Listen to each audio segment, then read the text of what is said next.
Delincuentes asaltan con suma violencia a una mujer con 7 meses de embarazo. Todo esto en la comuna de San Bernardo. La buena noticia es que se logró detener a 2 de los supuestos ladrones.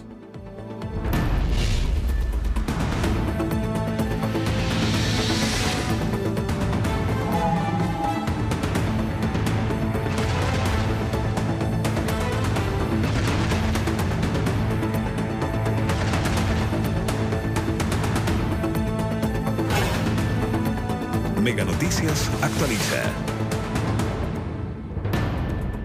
¿Qué tal? ¿Cómo están? Muy buenas tardes. Sean bienvenidos a esta edición de Mega Noticias actualiza.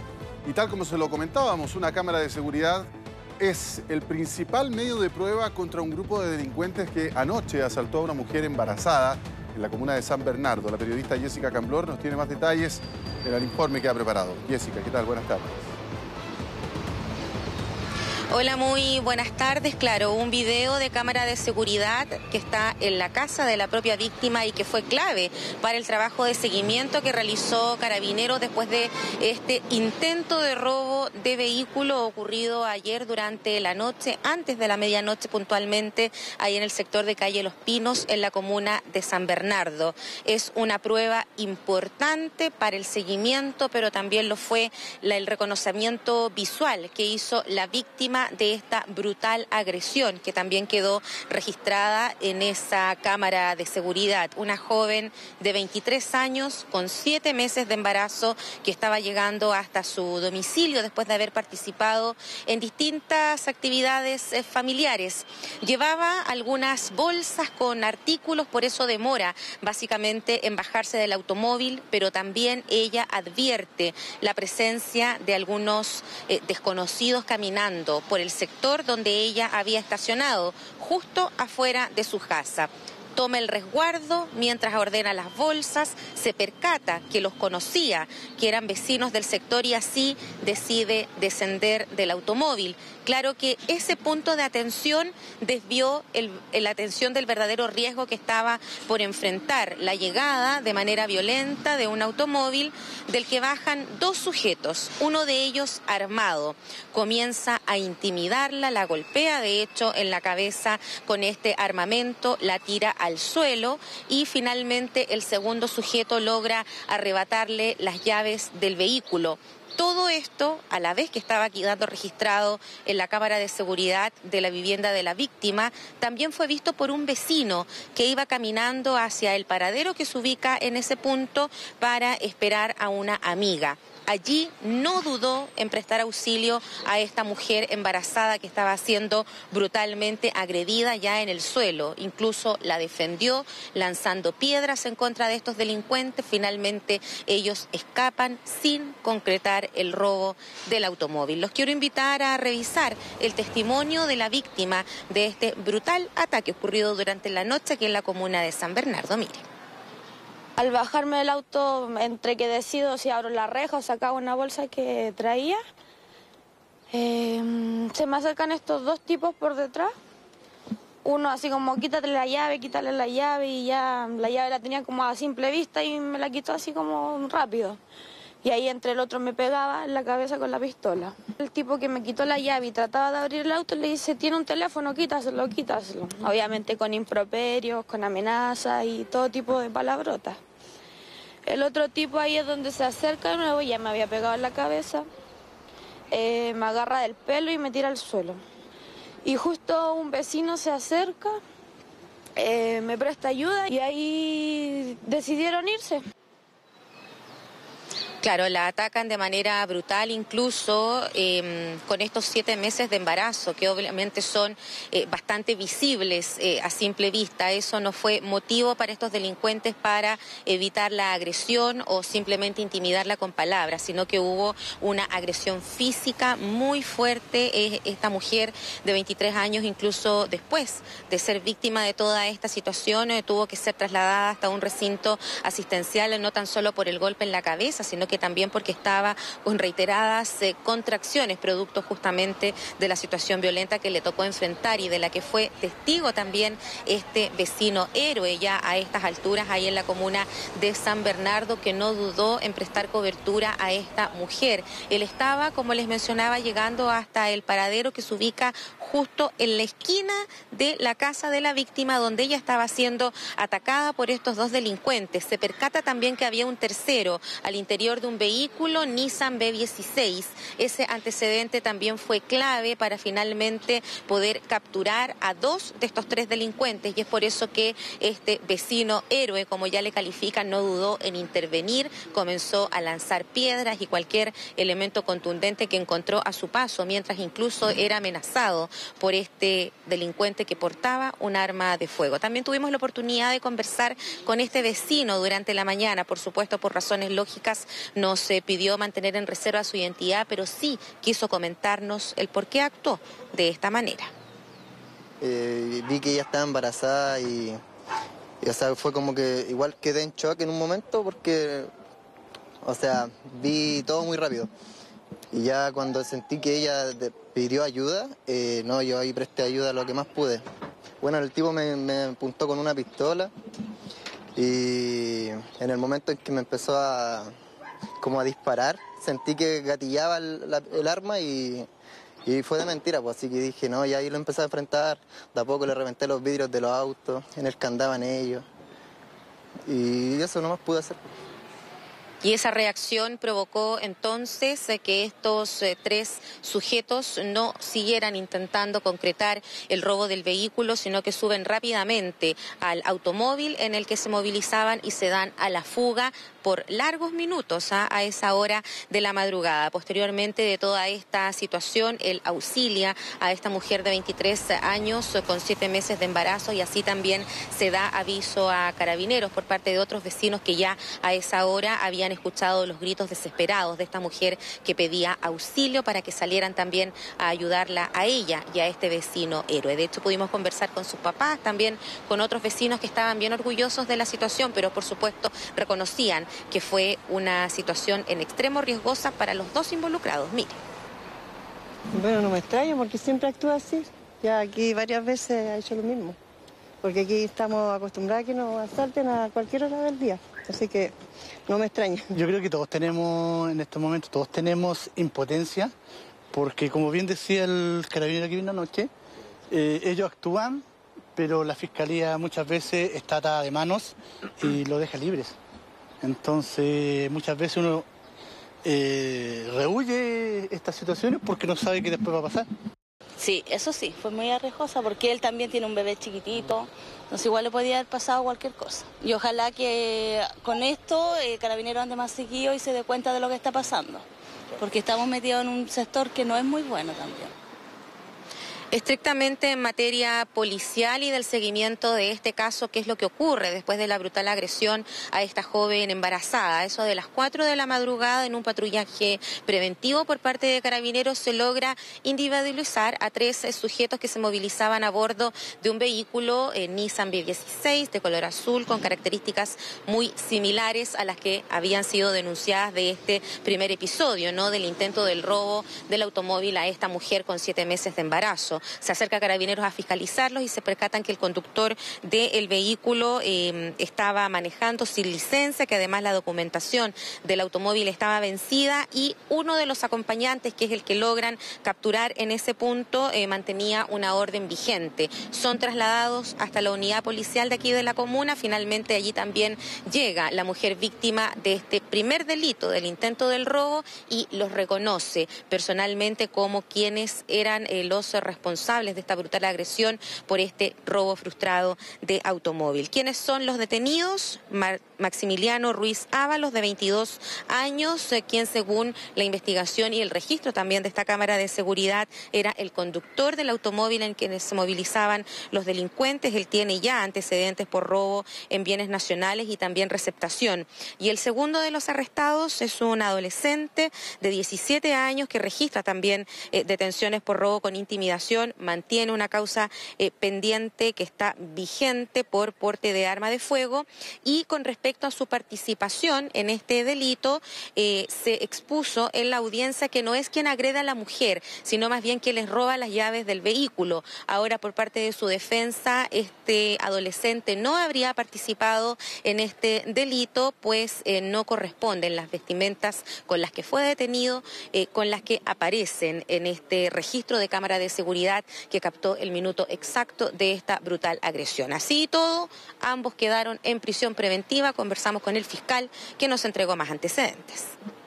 De las dos personas detenidas, de los antecedentes que se han logrado obtener, se logró individualizar que uno de ellos era el conductor del vehículo en el que interceptara a la víctima, y la otra persona detenida, un menor de edad, que fue quien le sustrajo inicialmente alguna especie a la víctima.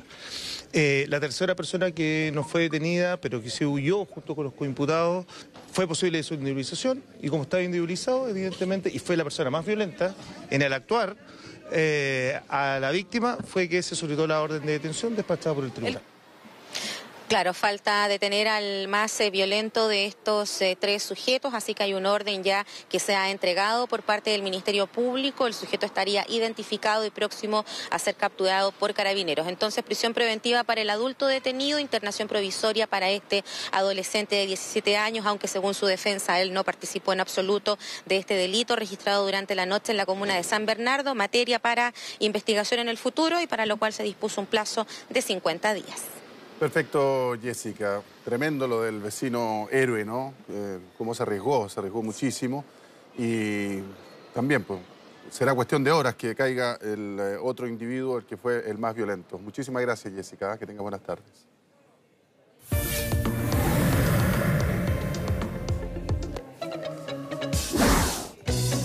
¿Cómo están? Tengan todos muy buenas tardes en este frío día acá en la capital. Si bien nos despertamos con una temperatura tan baja, claramente la sensación térmica al amanecer fue muy pero muy baja, producto de nieblas locales, también lloviznas en algunos sectores, y a esta hora precipita en algunos sectores también de la región metropolitana, como por ejemplo en San Pedro de Melipilla. También algunos chubascos en sectores de la región de O'Higgins, y desde el Maule hacia el sur ya son un poquito más consistentes y más intermitentes, sobre todo en el sur de nuestro territorio, desde la región de la Araucanía hacia el sur. Precipitaciones que podrían manifestarse a ratos en algunas comunas de la región metropolitana, débiles, dispersas y solamente ocasionales, principalmente en comunas precordilleranas, siendo más intermitentes hacia la noche de este día y máximo hasta la madrugada de mañana martes. Sigue siendo la misma característica, principalmente en comunas precordilleranas y también en alta cordillera. La última parte de un sistema frontal que está presente en el sur llega a la zona central, pero muy debilitado, pudiendo dejar solamente algunos chubascos. Vamos a revisar la temperatura que tenemos a esta hora en la capital, una fría jornada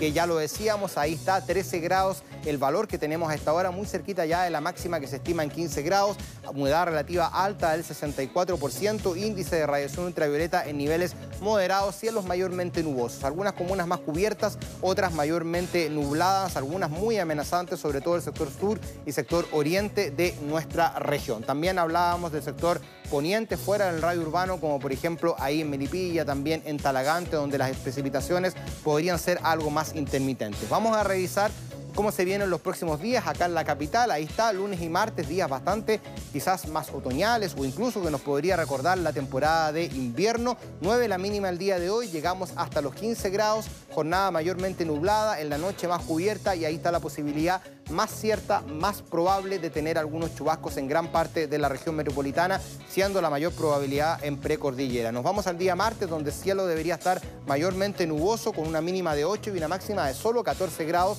por lo tanto muy similar al día de hoy. Nos vamos al día miércoles, donde amanece parcial, rápidamente va a despejar para tener una jornada completamente soleada, 3 grados al despertar, mucho frío, pero en la tarde ya vamos a llegar a algo más agradable de 19 grados, con índice de radiación ultravioleta que se elevan a los niveles altos. Hasta acá la información del tiempo. Más ratito hablamos del resto de nuestro país. Que tengan muy buenas tardes. Conductor muere tras desbarrancar un camión en la ruta Las Palmas, vía de acceso a Viña del Mar. A esta hora aún se investigan las causas que provocaron la caída de la máquina. Y Comisión Especial rechaza por 4 votos contra 1 acusación constitucional contra Marcela Cubillos. De los 5 integrantes de la comisión, 4 diputados de Chile Vamos votaron en contra de la medida, mientras que solo el voto de Mike Torsini fue a favor de continuar con la acusación, decisión que en todo caso no es vinculante. Y en el deporte, Colo-Colo venció al Audax Italiano, mientras que la U sigue en el fondo de la tabla, todo de cara al superclásico que se juega este fin de semana.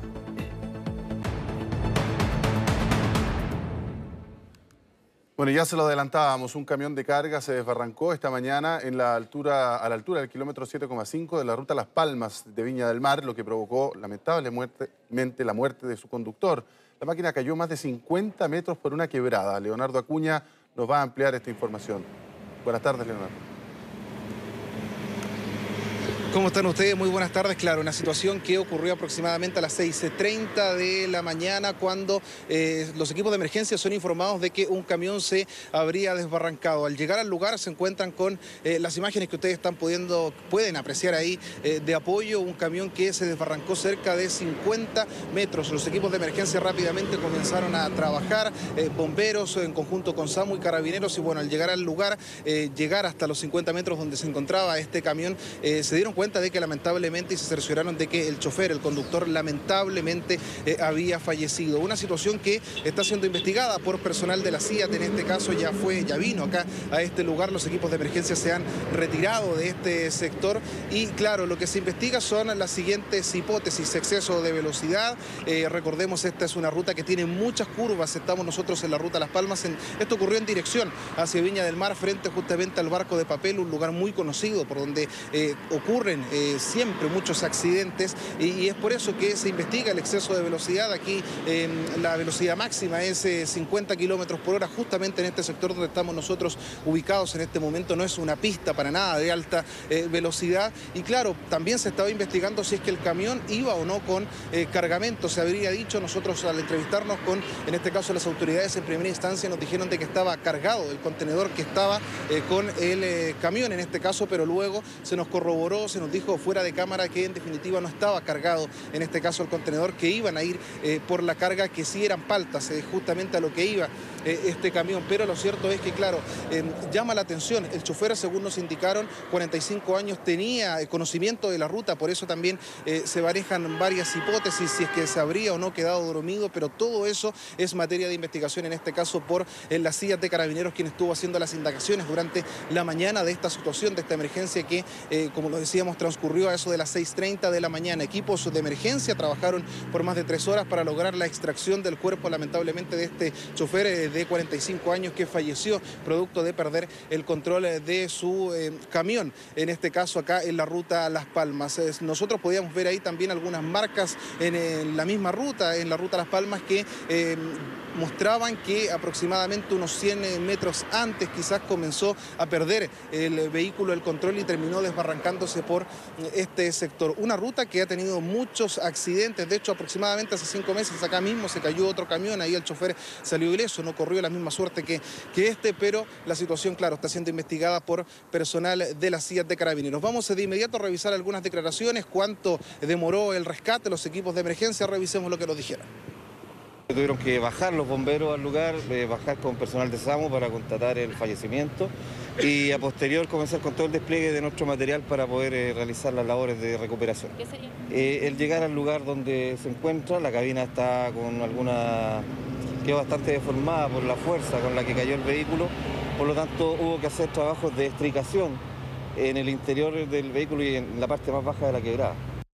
Bueno, ahí se trabaja en conjunto con con bomberos, con quienes tenemos una excelente relación de trabajo, para realizar el descenso con cuerdas con todas las medidas de seguridad pertinentes. Concurrió en el descenso con apoyo, como les comentaba, de bomberos, y se constató el fallecimiento lamentablemente de una persona. Bueno, un lamentable accidente que ocurrió en la mañana, 6:30, y luego ya cuando comenzó la hora pico, bastante atochamiento vehicular se registró porque por varios momentos se tuvo que cortar ambas vías, en este caso de la ruta Las Palmas, para justamente que los equipos de emergencia pudiesen trabajar. Llegó bomberos a trabajar con su escalera telescópica, en este caso para poder lograr el rescate de esta persona que estaba fallecida en el lugar. Como les decíamos, se investiga la causa de cómo habría perdido el control el conductor entonces de este camión, una situación que, como ya lo mencionábamos, no es nueva acá en la ruta Las Palmas. También otra de las cosas que se baraja a esa hora, 6:30 de la mañana, el piso podría haber estado resbaladizo. Son todas esas hipótesis que se están barajando en este momento, pero claro, lo que llama mayormente la atención es qué es lo que pasa justamente en esta ruta. Muchas curvas, se pierde el control, en este caso, de los vehículos. Nosotros conversábamos también con las autoridades. Habría la opción, por ejemplo, de poner algún otro tipo de barrera. Solamente hay barreras New Jersey, pero nos decían por la construcción de esta ruta es muy complejo poder realizar otro tipo, por ejemplo, algún tipo de muro de contención, porque ustedes pueden ver que está prácticamente donde cayó el camión y luego viene un puente, y es por ahí por donde tienen que pasar los vehículos acá en la ruta 68. El llamado que hacían, eso sí, es a respetar los límites de velocidad, 60, 70 o en este caso por donde estamos nosotros 50 kilómetros por hora. No sobrepasar los límites, porque es ahí donde se pueden producir este tipo de accidentes. Vamos de inmediato a ver algunas declaraciones, a escuchar lo que dijo en este caso Carabineros y también la Gobernación de Valparaíso. Revisemos. La central de comunicaciones de Carabineros es alertado por otros conductores quienes dan cuenta de un accidente de tránsito, el cual involucra un camión, un tractocamión, el cual habría perdido cierto el control y habría desbarrancado aproximadamente 45-50 metros. Aparentemente sí, iba con carga, la carga que transportaría sería palta al parecer, y obviamente estamos verificando si es que debajo de este camión se encontraría un vehículo menor. El llamado es justamente a tomar mucha prudencia. Esto es ya en varias oportunidades se han producido estos accidentes, así que es lo que tenemos que informar hasta ahora. ¿Por ahora se conoció la identidad de la persona? No tenemos todavía la confirmación. Lo importante era rescatar la persona fallecida, que era nuestra prioridad. Lo hicieron en muy por corto tiempo gracias a la gran labor que hace Bomberos y Carabineros. Estamos en contacto con la empresa para coordinar el retiro del camión. Ya fue descartada aquella situación que mencionaba justamente Carabineros, si es que había o no un vehículo menor debajo de este camión producto de este accidente, situación que está completamente descartada. El retiro del camión va a ser durante la noche para evitar atochamientos vehiculares en horario punta, justamente luego de este accidente que ocurrió acá en la ruta Las Palmas, donde lamentablemente falleció un conductor, el conductor del camión, que justamente fue accidentado. Perfecto, Leonardo, muchísimas gracias por tu reporte, que tengas buenas tardes. Le contamos que esta mañana las autoridades de gobierno presentaron una querella criminal contra quienes resulten responsables de los ataques en contra de periodistas, camarógrafos y civiles durante la manifestación cívica por el medio ambiente realizada en Santiago el pasado viernes 27 de septiembre. Daniela Valdés nos va a contar más detalles. ¿Qué tal, Daniela? Buenas tardes.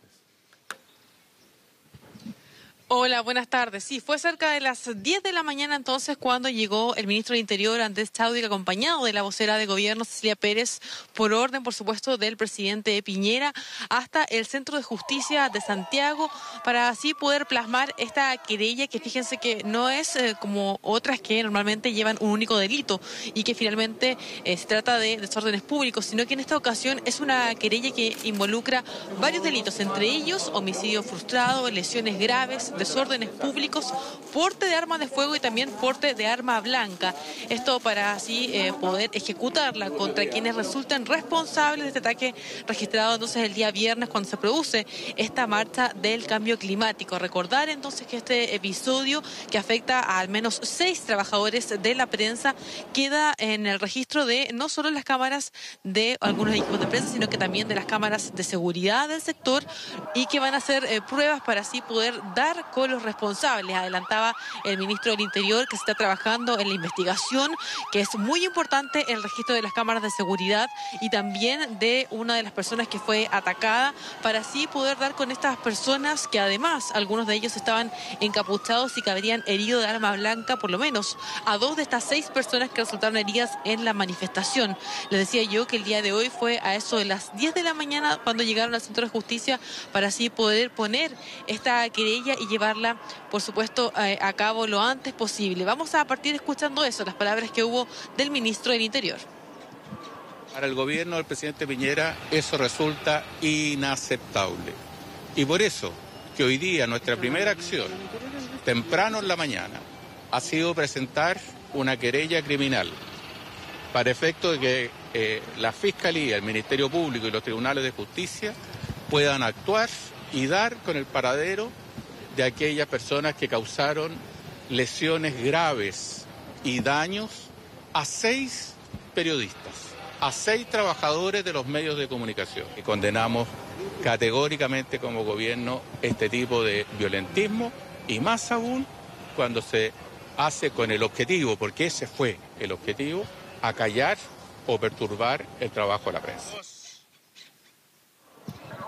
Les decía yo que, a diferencia de otras querellas que se han presentado post-marchas, en esta ocasión no solo incluye los desórdenes públicos, sino que también el homicidio frustrado, el porte de arma de fuego y además porte de arma blanca, además de lesiones graves. Son las querellas que van a arriesgar las personas que resulten responsables por este ataque, al menos 6 personas integrantes de la prensa, los más complicados, por supuesto, un camarógrafo y además un periodista, quienes fueron también apuñalados en estos incidentes que se producen después de esta masiva marcha del cambio climático el día viernes. Decía yo que se está trabajando, y así lo ha aclarado el ministro, especialmente la Fiscalía, con el registro de las cámaras de seguridad que hubo a lo largo de este trayecto y además con un registro que existe del camarógrafo que habría sido también apuñalada y que logra registrar algo previo a este ataque. Lo acompañó también la vocera de gobierno, Cecilia Pérez, y esto fue lo que ella dijo.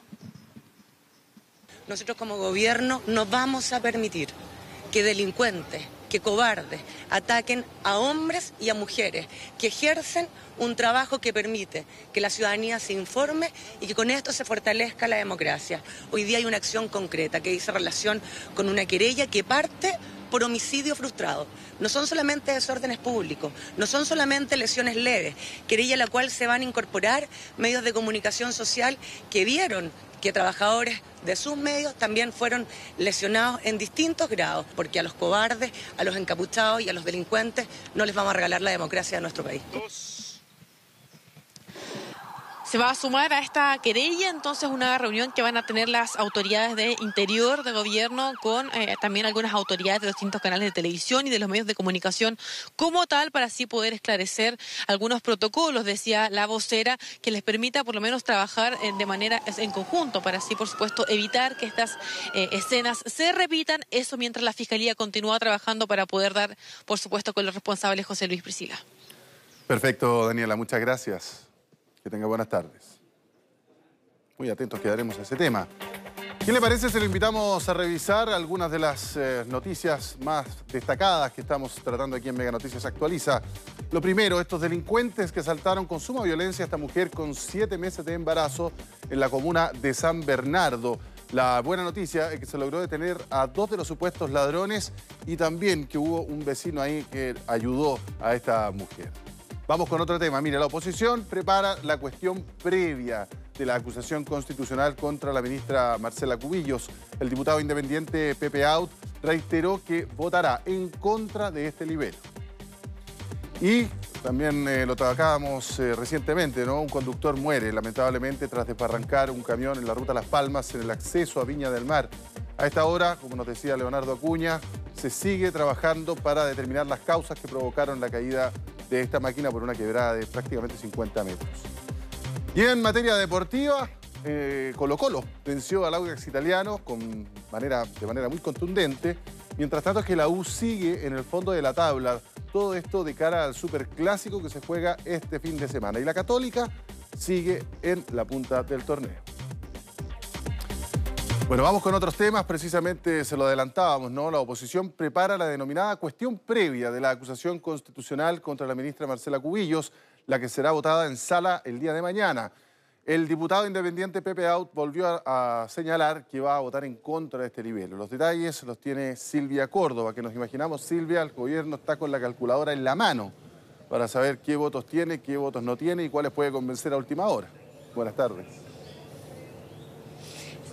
Sí, buenas tardes, y exactamente, están ahí atentos viendo cuáles van a ser los votos claves, porque recordemos son 6 votos que deben tener, aparte de los que ya están desde el oficialismo, para que no prospere esta acusación constitucional en contra de la ministra Marcela Cubillas, que recordemos lleva bastantes días ya viendo cuál va a ser parte de esta defensa que entregó, recordemos, la semana pasada, pero mañana va a ser clave también esta cuestión previa, donde desde la defensa de Marcela Cubillas se van a entregar todos los antecedentes claves para que no prospere este requerimiento, que hoy fue clave en la comisión a cargo de esta acusación, el ver paso por paso esta votación, que recordemos fueron 4 votos en contra, 1 a favor de esta acusación constitucional. Recordemos que solamente hay una parlamentaria que es de la oposición, se trata de Maite Orsini, que dio cuenta de estos fundamentos y que también mañana va a estar ahí hablando frente a los 155 diputados para avanzar en esta acusación constitucional. Lo que sí es que Marcela Cubillas no ha aparecido dentro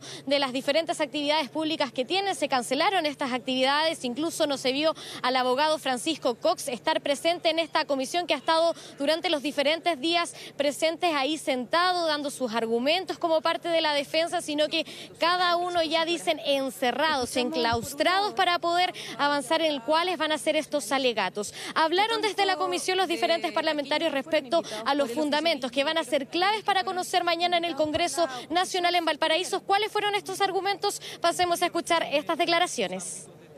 No es secreto que hoy día existen conversaciones para poder convencer, para que algunos parlamentarios puedan emitir su voto desde un punto de vista político, pero basado en las causales que tienen carácter jurídico, que es lo que han fundamentado algunos parlamentarios en esta comisión, de tal manera que es una oportunidad que tiene el Congreso el día de mañana para retomar la causa que tiene el artículo 52 de la Constitución, en que las acusaciones constitucionales tienen que tener un fondo jurídico sustentable para llevar a cabo una acusación y no solamente un tema político, porque de lo contrario estaríamos burlando el espíritu que tiene la Constitución. Esperamos que los diputados de oposición vean esta oportunidad para realmente votar en conciencia. Esta acusación no tiene sustento alguno.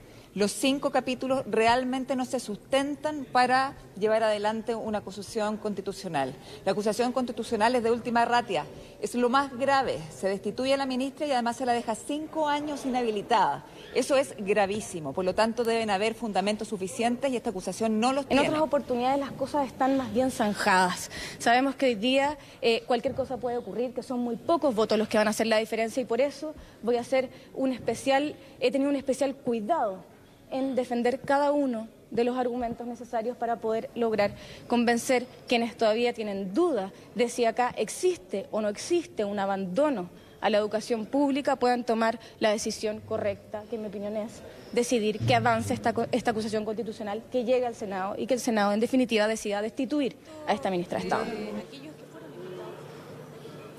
Es que ¿dónde está la preocupación de parte al menos de la oposición? Es precisamente en esos votos que tienen relación con la democracia cristiana, así también con quienes son los independientes, y que por supuesto va a ser clave las diferentes reuniones que van a haber en el Congreso acá en Santiago respecto a los jefes de bancada, para ir viendo quién va a ser esta persona que precisamente va a defender a la oposición en cuanto a esta acusación constitucional, que ya han asegurado que se trata del diputado Mario Venegas, quien va a estar ahí atento a entregar los argumentos. Nosotros incluso habíamos conversado con él y dando cuenta también de este miedo que existe también por parte de los diputados de la oposición, asegurando que Gabriel Ascencio, que era otra de las personas que era clave para ser parte de esta defensoría, es que aseguran tiene los contactos más directos con el gobierno y que esperan que eso no juegue en contra, porque hay diputados que son de la DC que han todavía estado ahí atentos viendo qué va a suceder, si van a votar o no en contra, que es en el caso, por ejemplo,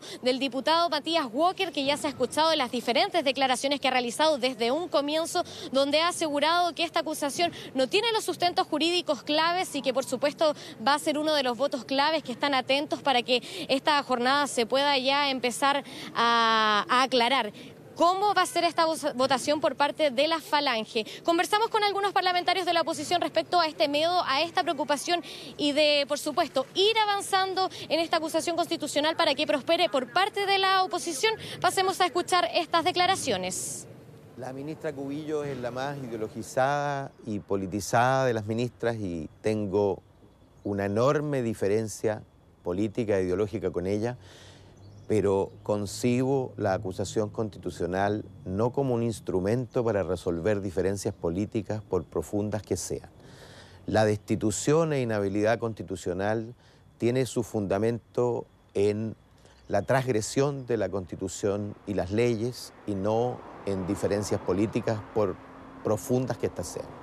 He estado tratando de poner mis mejores esfuerzos argumentativos, de conocimiento, ¿no es cierto?, con mis colegas de la bancada para hacerlos entender que estamos frente a un tema no de menor importancia y espero que muchos que tenían dudas, algunos apegados a su formación de juristas, de abogados, que son estrictos en el cumplimiento, pero aquí hay, ¿no es cierto?, elementos y espero que mañana, entre otras, la diputada Orsini y los demás que intervengan generen los argumentos del punto de vista jurídico, constitucional, que permitan que ellos, ¿no es cierto?, finalmente voten favorablemente. Bueno, conversaciones por parte de la democracia cristiana que van a seguir continuando acá en el Congreso en Santiago, porque a eso de las 18 horas ya asegura los parlamentarios de la Falange es que se va a definir cuál va a ser este voto en conjunto de la democracia cristiana, pero que hay que decirlo, todavía hay cierta división con algunos parlamentarios que nosotros les mencionábamos, como es el caso de Matías Walker, que sigue ahí en esta indefinición respecto a este tema, pero que por supuesto ese es el llamado que está haciendo la oposición a poder avanzar en conjunto para esta votación, que recordemos que a eso de las 10:30 de la mañana ya vamos a empezar a ver todo el movimiento en el Congreso allá en Valparaíso con la llegada de la propia ministra Marcela Cubillos en conjunto de toda la defensa que aseguran va a estar marcada por parte de ministros de Estado que van a estar presentes en este lugar para una defensa clara, por supuesto, de parte de la oposición por parte de Maite Orsini, que asegura que va a ser cerca de 1 hora y media que va a estar hablando para defender como parte de cada una de las personas que fueron parte de esta comisión, pero clave esta cuestión previa de que si se aprueba esta defensa por parte de la ministra Marcela Cubillos es que no va a haber avance en esta acusación, se va a frenar completamente esta acusación, pero de no ser así es que va a haber una larga y extensa tarde en el Congreso Nacional donde aseguran que van a tener cerca de 10 minutos los parlamentarios para dar sus argumentos y para ver si esta acusación prospera y avanza al Senado, que va a actuar como juez garante. Lindo día espera mañana en Valparaíso, ¿eh? Bastante larga la jornada, como tú nos dices. Muchas gracias, Silvia.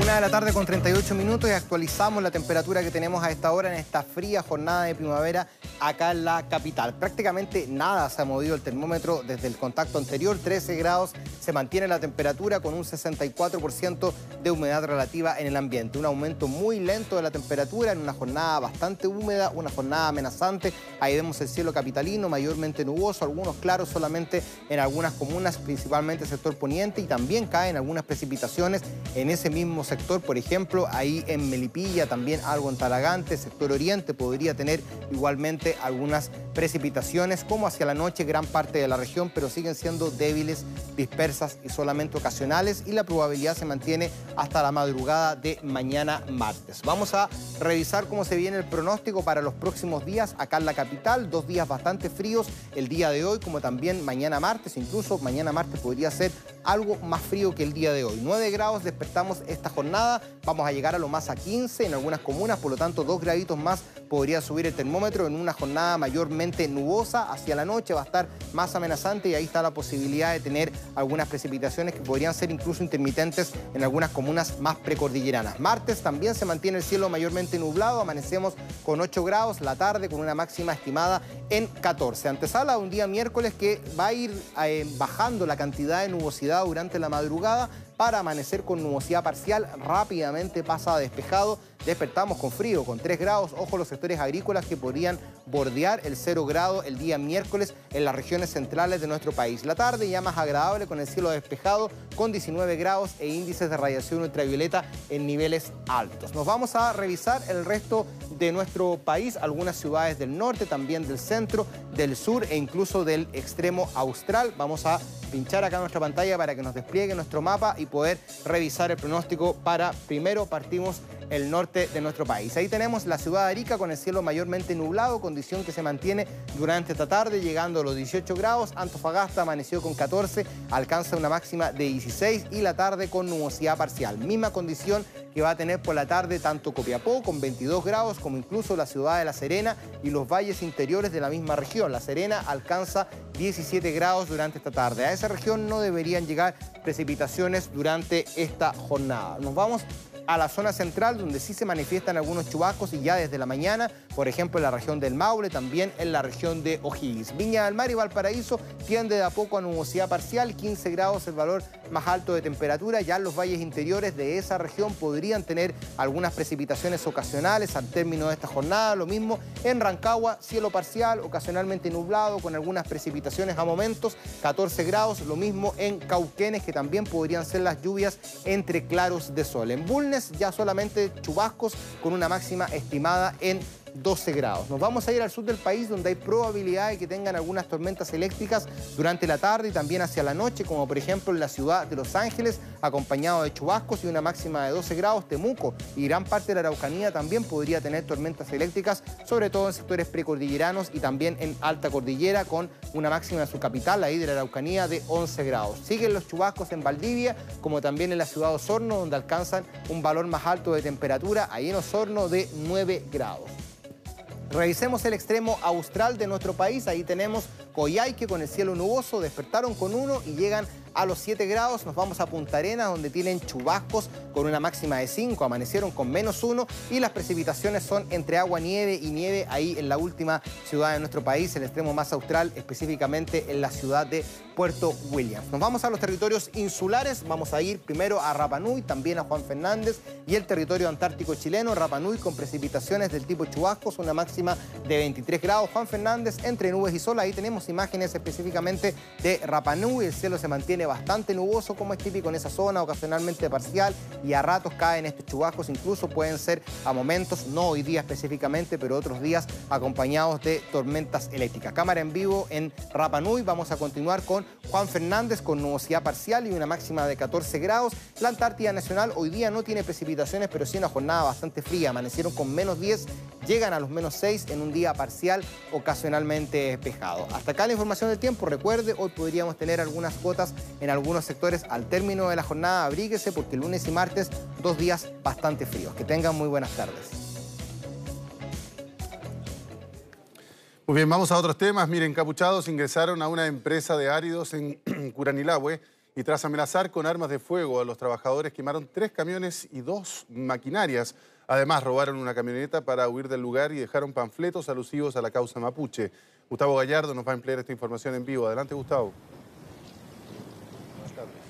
Hola José Luis, ¿cómo te va? Muy buenas tardes. Así es, imágenes que pasamos a revisar de inmediato del estado en el que quedaron estas maquinarias que fueron destruidas durante esta mañana, pasadas las 8 de la mañana, y según la información que fue recogida por los propios trabajadores que ingresaban a esa hora para comenzar su día laboral durante este lunes en esta empresa de áridos, ellos se percataron que habían algunas personas que estaban escondidas entre los matorrales, y cuando ellos ingresaron a su lugar de trabajo, estas personas salieron desde este lugar, tenían sus rostros tapados, estaban encapuchados y utilizaron armas de fuego para intimidarlos, y una vez que los mantuvieron reducidos, procedieron a realizar esta quema de 3 camiones, una retroexcavadora y un cargador frontal. Quedaron totalmente reducidos a cenizas después de utilizar estos elementos acelerantes y prenderles fuego. Los trabajadores nada y muy poco más bien pudieron hacer para evitar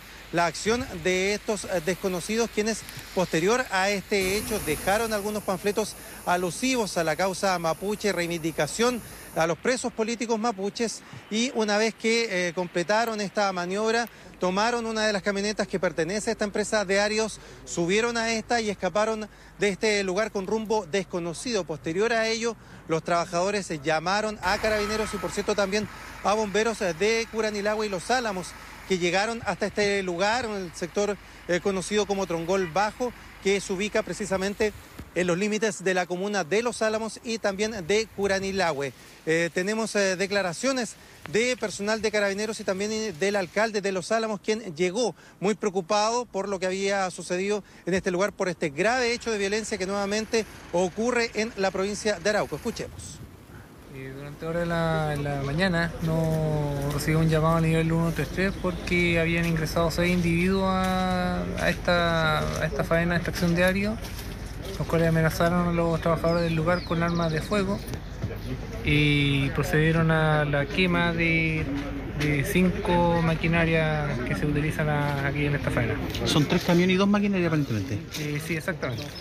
Hay operarios, hay choferes, no, es lo que nos preocupa a nosotros, y por lo tanto es lo que estoy presente acá para ver en qué situación están, cuántas son las familias comprometidas o perjudicadas más bien, y ver si es que nosotros podemos hacer alguna acción en favor de ello. Bueno, la máxima autoridad regional, el intendente Sergio Yacaman, ya anunció que se presentará una nueva querella por este hecho de violencia. Recordemos que ya este hecho se suma a lo ocurrido el pasado día viernes, cuando 2 carabineros resultaron lesionados luego que se realizara una toma de carretera también en la provincia de Arauco. Un nuevo hecho de violencia, lamentablemente, que está también relacionado en este caso a la causa mapuche, a estas causas reivindicatorias. Escuchemos algunas declaraciones también de los trabajadores que estaban bastante afectados y choqueados, producto de lo que vivieron durante la mañana, un hecho bastante violento donde fueron amenazados con armas de fuego por parte de estos encapuchados. Escuchemos sus declaraciones. Vimos 2 compadres que venían corriendo de arriba. Y se metieron adentro y apuntaron al tiro a los compañeros aquí, tírense al suelo, a usted no le va a bajar nada, cabrón. Y ahí empezaron a pedir fuego para quemar los camiones. ¿Y ustedes qué hicieron? No, nosotros estuvimos ahí, ¿no? Si lo estaban apuntando aquí con armas, aquí y cuando tenían un compañero ahí encañonado, y ahí dijo, todo al suelo, dijo. Y ya los botaban todos al suelo, boca abajo, andaban encapuchados. ¿Y ahí quemaron? Ahí quemaron. Un dato importante, José Luis, a consignar antes de cerrar este informe es que van 70 causas investigativas que están abiertas relacionadas a este tipo de hechos y hasta ahora no hay ningún detenido. Ojalá que al menos la investigación por este hecho pueda tener algún resultado. José Luis. Muy bien, estaremos a la expectativa, ¿no?, de lo que vaya sucediendo con esas investigaciones, que no han tenido muy buenos resultados por lo demás. Muchas gracias, Gustavo. Buenas tardes.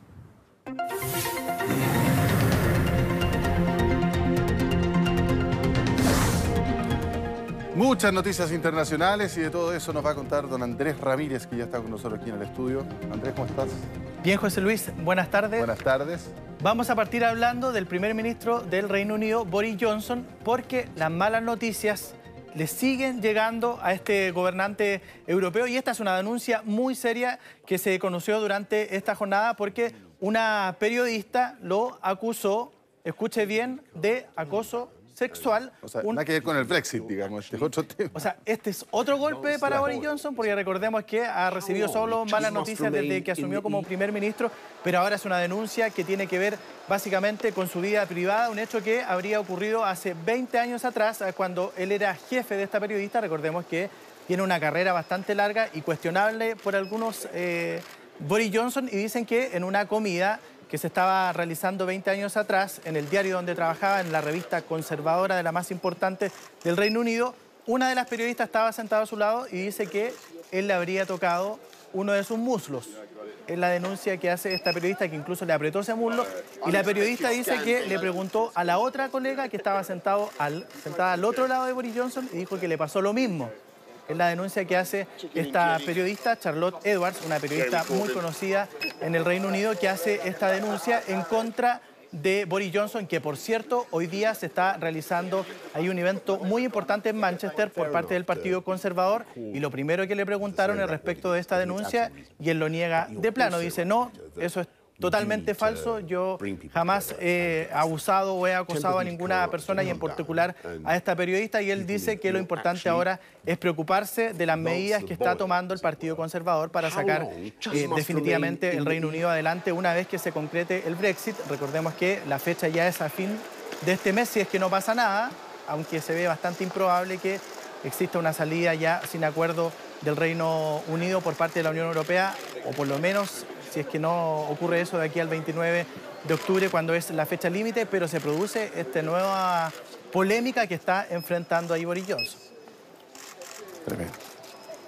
Vamos a ir ahora a otro tema, esto tiene que ver con otro gobernante, ¿no es cierto?, también muy polémico, y hablamos ahora del presidente de Estados Unidos, de Donald Trump, que le está pidiendo que entrevistarse, conocer, saber quién es ese denunciante anónimo, ¿no es cierto?, que finalmente comentó y denunció estas llamadas telefónicas entre él y el presidente de Ucrania, Volodymyr Zelensky, donde le estaría pidiendo definitivamente que investigara a su principal contrincante para las elecciones del próximo año, Joe Biden, y también al hijo de este, que recordemos hasta abril del año pasado trabajaba en una importante empresa de gas en Ucrania. Este escándalo, conocido como la trama ucraniana, está recién comenzando porque recién se está investigando ahí en la Cámara de Representantes si es que finalmente se hace o no una acusación para finalmente un impeachment, para destituir a Donald Trump, algo que es bastante improbable debido a la mayoría que tiene en el Senado el actual presidente de Estados Unidos, pero se está evaluando si es que finalmente eso se le da curso o no. Y lo que están pidiendo también los demócratas es que se escuchen las llamadas telefónicas entre el presidente Trump y el presidente de Rusia, Vladimir Putin. Recordemos que hace muy poquito, también la semana pasada, apenas se desata este escándalo, el Kremlin dijo, por favor que no se revelen las llamadas entre estos mandatarios, porque tampoco podemos estar pidiendo que se revelen todas las conversaciones privadas que tienen los presidentes, no solo en este caso de Estados Unidos con Rusia, sino que también las que ya se conocen con el mandatario ucraniano, pero el caso de Vladimir Putin lo están pidiendo porque también se acusa, ¿no es cierto?, de que hubo intervención rusa en las elecciones que precisamente ganó el presidente Donald Trump, y por eso ya los demócratas estarían haciendo esta solicitud para que también se conozcan algunas de esas llamadas telefónicas que ha tenido el presidente de Estados Unidos con Vladimir Putin. Veremos si es que finalmente eso ocurre, pero es bastante difícil ya que se pueda descifrar eso o que se den a conocer las llamadas que han mantenido ambos presidentes. Recordemos que Rusia se opone totalmente a esto, a diferencia de Ucrania, que dijo que incluso sí se podían conocer estas, como ya las conocemos, de hecho ya sabemos el contenido de esas llamadas telefónicas entre el presidente Trump y el presidente ucraniano en esta trama precisamente ucraniana, como se está conociendo ahora, y que recién comienza, y veremos cuáles son las consecuencias de todo esto, porque ya incluso hay varias encuestas que están circulando en Estados Unidos donde algunos, incluso republicanos, están de acuerdo en que finalmente se produzca este impeachment, este juicio político en contra del presidente Trump. Claro, porque aquí cuando se habla de que se afecta la seguridad nacional, evidentemente para el norteamericano común y corriente, es un tema extraordinariamente sensible, después de todo lo que han vivido con los ataques del 11 de septiembre, etcétera. La seguridad nacional es una prioridad para el norteamericano. Si no, pregúntenle a Hillary, que básicamente su campaña le pegaron en la línea de flotación, básicamente cuando se reveló que utilizó su cuenta privada para cosas que tenían que ver con la Secretaría de Estado. Así es que, en definitiva, es un tema sensible para ahora. Muy sensible. Vamos a ver qué tanto le golpea esto al presidente de Estados Unidos. Vamos a ir ahora a otro tema. Esto tiene que ver con Argentina, porque ahí lo estamos viendo. Este es otro gobernante, Mauricio Macri, que ya lanzó su campaña para las elecciones presidenciales del próximo 27 de octubre. Queda muy poquito. Esto ocurrió el fin de semana con ese eslogan que dice "sí se puede", ¿no es cierto? Muy típico del fútbol, de los deportes. Raro escucharlo en Argentina, un "sí se puede". Bueno, ese es como el "Yes we can", claro, de Obama. Claro. Lo que está usando el presidente Macri para tratar de revertir esos malos resultados que consiguió en las elecciones primarias ¿no es cierto?, del mes pasado, pero durante esta jornada también va a ocurrir una noticia muy importante en Argentina porque se va a dar a conocer las cifras de la pobreza en ese país. Recordemos que hasta ahora está en un 32% y todo indica, este informe se va a conocer a las 4 de la tarde y el mismo Macri en unas actividades que tuvo durante esta mañana en la capital ha reconocido que esa cifra va a subir. Algunos ya hablan de que podría llegar al 35, 36%. Eso significa que cerca de 17 millones de argentinos están bajo la línea de la pobreza. La indigencia está en el 6,9%. Recordemos que la economía este año ha ido de mal en peor en Argentina y a pesar de todas las decisiones que ha ido tomando el presidente después de esos malos resultados que tuvo en las elecciones primarias, medidas que van en contra de lo que él piensa, ¿no es cierto? Ha hecho una serie de aumentos de subsidios en distintas materias, bonos para distintos sectores económicos, pero hasta aquí eso no le está dando resultados. La economía sigue siendo muy negativa, los resultados que está obteniendo, por lo menos en ese ámbito, y es donde está tratando de atacar precisamente Mauricio Macri para repuntar de aquí al 27 de octubre, quedan apenas 28 días para esas elecciones. Ha dicho que va a hacer 30 actos masivos por distintas ciudades del país vecino para tratar de revertir esos resultados, pero lo que pase o ese resultado que se conozca hoy en la tarde a las 4 respecto de la pobreza también va a ser muy importante porque es precisamente a los más pobres lo que está golpeando estas malas cifras económicas. Absolutamente, sobre todo la inflación, que está en torno al 60% anual, y eso es, al primero que le pega es a... Porque en la escala de crecimiento, de ajuste, evidentemente los sueldos es el último de la cadena. Sube la inflación, suben los precios y lo último que sube son los sueldos. Entonces, evidentemente que la pobreza sufre de inmediato, la clase media sufre muchísimo, la clase media baja especialmente, cae fácilmente la pobreza si suben los precios. Es matemática simple. Claro, vamos a ver qué arroja ese informe. Hay que acotar, José, que Macri dijo, bueno, yo admito que los índices de pobreza van a subir, es un hecho, pero dice, por lo menos yo soy transparente y no oculto los índices de la pobreza, haciendo alusión evidentemente a Cristina Fernández, que nunca estaba muy claro cuáles eran los verdaderos índices de pobreza en Argentina. Ni de pobreza ni de nada. Si el Fondo Monetario Internacional mandó a decir que no eran confiables esas cifras, pero es más, ¿te acuerdas que Cristina Fernández en algún minuto dijo que Argentina tenía la misma cantidad de pobres que Alemania? Bueno, nunca se supo bien cuáles eran las cifras cuando estaba Cristina Fernández, esas cifras negativas. Vamos a ir ahora a otro tema. Esto tiene que ver, ya lo vemos ahí, bueno, con el príncipe, ¿no es cierto?, heredero de Arabia Saudita, que ha dicho, si es que finalmente ocurre una guerra entre Arabia Saudita e Irán, los precios del petróleo escalarían a niveles que no conocemos y que dice que sería un colapso económico mundial. Recordemos que el 30% de la producción total de petróleo del mundo se mueve en esa zona y por eso él advierte y reconoce que Irán sigue siendo un enemigo, su principal enemigo en esa parte del mundo, pero que este conflicto se tiene que tratar de solucionar de la manera más pacífica posible, porque de lo contrario, si hay un tipo de enfrentamiento en esa parte del mundo, la economía mundial se vería totalmente afectada con una escalada de los precios del barril del petróleo impresionante. Ha dicho Bin Salman, el príncipe heredero, el gobernante de facto de Arabia Saudita, que dice que la solución tiene que ser pacífica. Recordemos que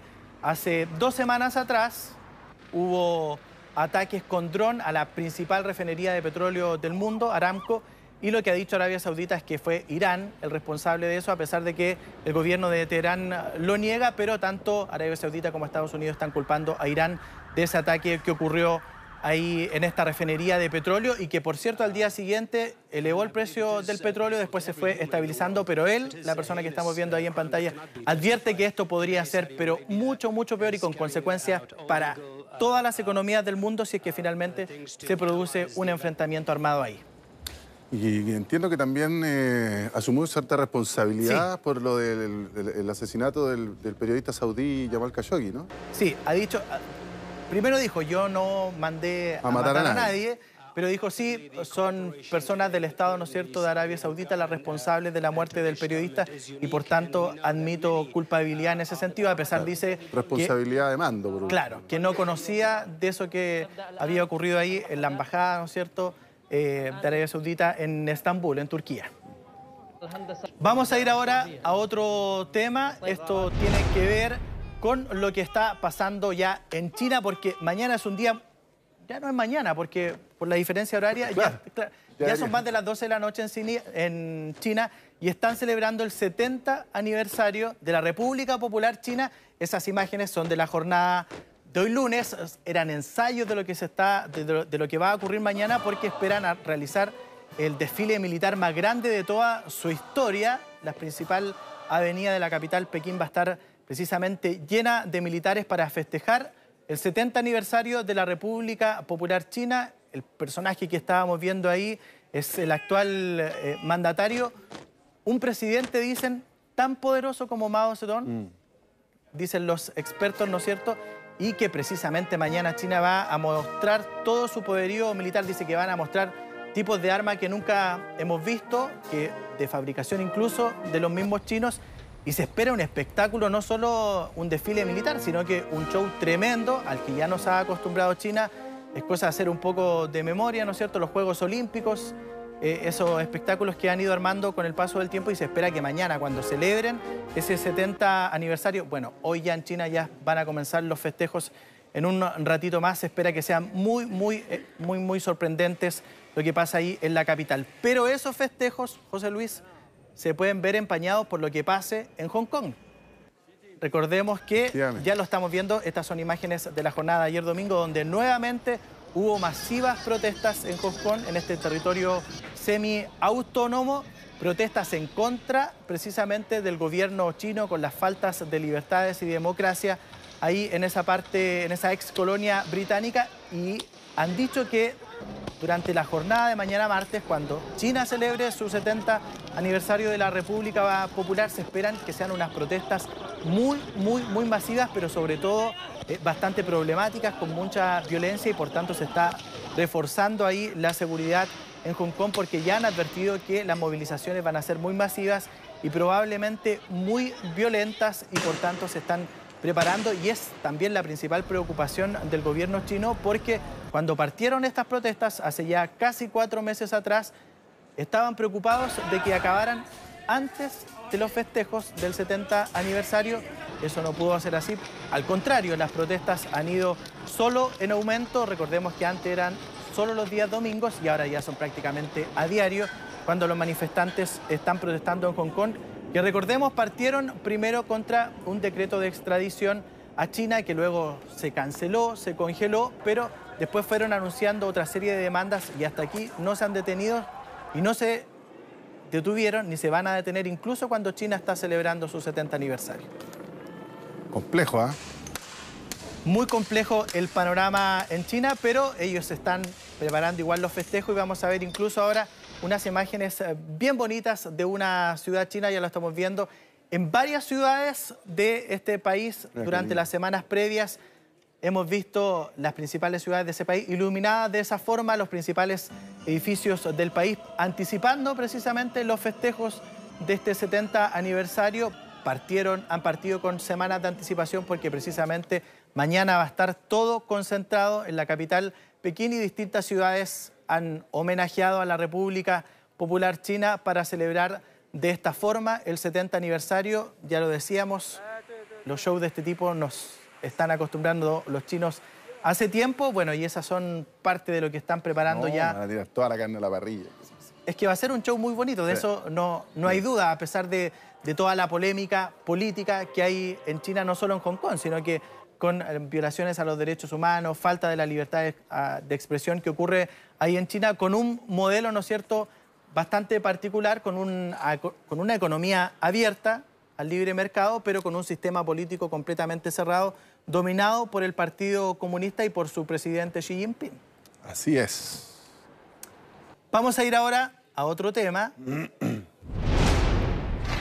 Esto tiene que ver con Francia. Ahí lo estamos viendo, es el ataúd donde estaba el presidente, donde está el expresidente Jacques Chirac, porque durante esta jornada ya los franceses despidieron al ex gobernante, fueron sus funerales, se realizó una ceremonia religiosa en una iglesia de la capital francesa. Estamos viendo ahí que fueron expresidentes, por ejemplo, Bill Clinton, ¿no es cierto? También acudió el presidente de Rusia, Vladimir Putin, el príncipe de Mónaco, ahí también lo estamos viendo, el príncipe Alberto, Hamid Karzai, expresidente de Afganistán, varios líderes mundiales que acudieron a los funerales del expresidente francés Jacques Chirac, que gobernó 12 años entre el 95 y el 2007.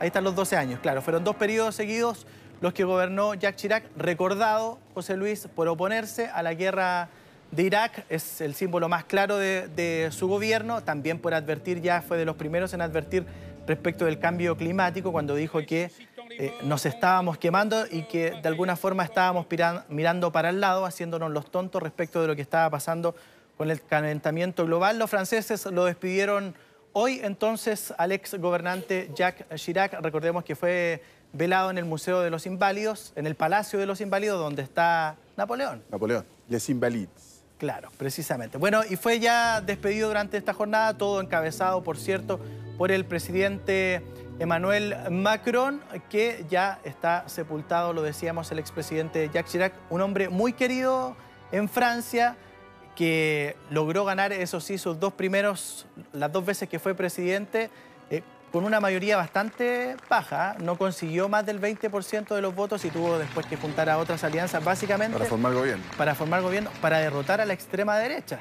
Claro. Que en ese tiempo venía muy fuerte y él consiguió finalmente, logró mucha votación, pero para derrotar a la extrema derecha que estaba teniendo mucha fuerza en ese tiempo.